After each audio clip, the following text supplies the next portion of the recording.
Hoje a gente vai mergulhar numa questão bem interessante aqui no Brasil. O ateísmo. Representa tipo 1% da população, quase sem voz na política, né? Mas vira e mexe aparece no debate público como se fosse, sei lá, uma ameaça enorme à fé.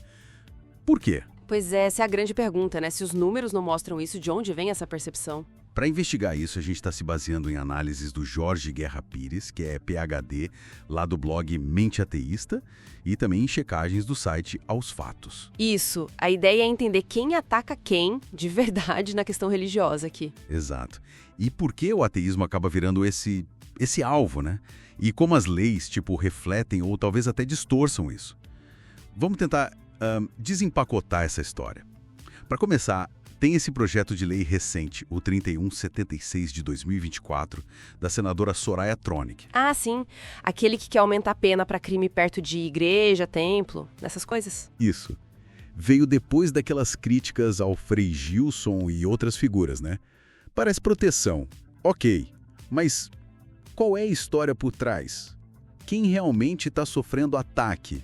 Então, aí que a coisa fica fascinante, digamos.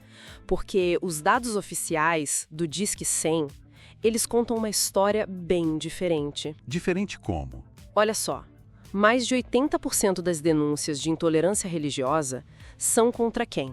Religiões de matriz africana. Terreiros, sabe, umbanda, candomblé. 80% é muita coisa. Muita. E os agressores, na esmagadora maioria, são outros religiosos.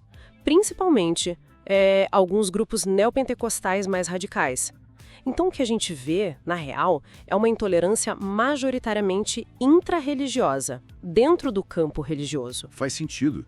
Lembrei de uma citação do Bertrand Russell, que uma das fontes traz. Qual? Ele dizia que, historicamente, os maiores inimigos do cristianismo não vieram de fora.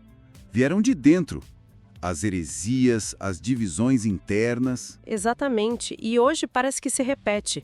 As brigas mais feias são entre vertentes religiosas diferentes ou até dentro da mesma religião. E o ateu fica ali, né? Mas como folclore quase, um fantasma que usam para assustar. Isso, e esse fantasma alimenta até fake news, né? Teve aquela história absurda que o Aos Fatos e o próprio Jorge Pires checaram. Ah, do projeto para prender ateu por 23 anos. Lembro disso. Essa mesma. Totalmente falsa, claro. Não existe nada parecido. A nossa Constituição garante a liberdade de crer e a de não crer. Artigo 5º, inciso 6º. Tá lá, claro. Mas por que essas coisas colam, então? Como esse da senadora Tronic, mesmo sem falar em ateu, eles acabam ajudando a inverter a lógica. Quem critica vira intolerante, vira o agressor, e as vítimas de verdade lá dos terreiros continuam esquecidas. E a crítica legítima vira ataque à fé? Perigoso isso. Muito. E olhando para o texto do PL 3176, as fontes apontam uns problemas sérios, né? Sim, vários. Primeiro, ele passa batido pelo fato de que as vítimas têm cor e religião específicas. São majoritariamente negras de religiões afro. O projeto não fala disso. Ignora completamente o recorte racial e religioso. É como se a violência fosse aleatória, e não é. Segundo, ele acaba favorecendo quem já tem mais estrutura, mais proteção. As igrejas cristãs, né? Que já são a maioria, já tem leis que as protegem. Reforça a proteção de quem já está protegido, basicamente. E terceiro, essa coisa de proximidades de locais de culto. É muito vago, né? Pode acabar sendo usado para quê?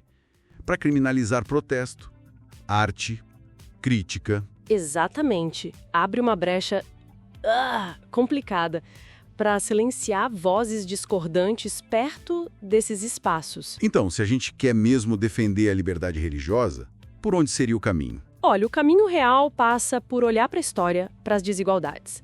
Proteger quem sempre foi alvo, as comunidades de terreiro, outros grupos não cristãos historicamente vulneráveis. Corrigir as assimetrias, né? E não só botar mais cadeado em porta que já tem segurança. Isso. O projeto do jeito que tá não vai na raiz do problema, que é o preconceito muitas vezes vindo de outros grupos religiosos contra as minorias. Certo. Então, pra gente ir amarrando, o que fica disso tudo? Bom, pelo que a gente viu, a intolerância religiosa aqui é, na maior parte, briga interna. Entre religiosos. Com as religiões afro sendo as maiores vítimas. De longe. Sim, os dados não mentem. O ateísmo, apesar de aparecer muito no discurso, nas fake news e de quase não ter peso político, ele não é o ator principal nesses ataques. É mais um bode expiatório, né? Um bode expiatório muito conveniente. E leis como essa da senadora Tronic, por mais que a intenção talvez seja boa, podem acabar piorando a situação, porque ignoram quem realmente sofre e podem até reforçar a desigualdade. Exato.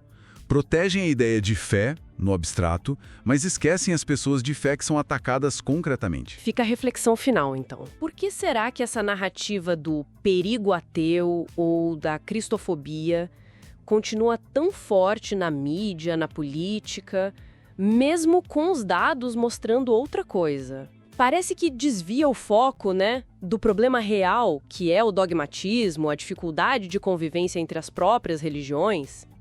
A luta deveria ser para garantir respeito para todo mundo, para quem crê, para quem não crê, especialmente para quem está na margem. Fica a pergunta no ar: por que essa figura do ateu ameaçador continua sendo tão útil, mesmo contra as evidências?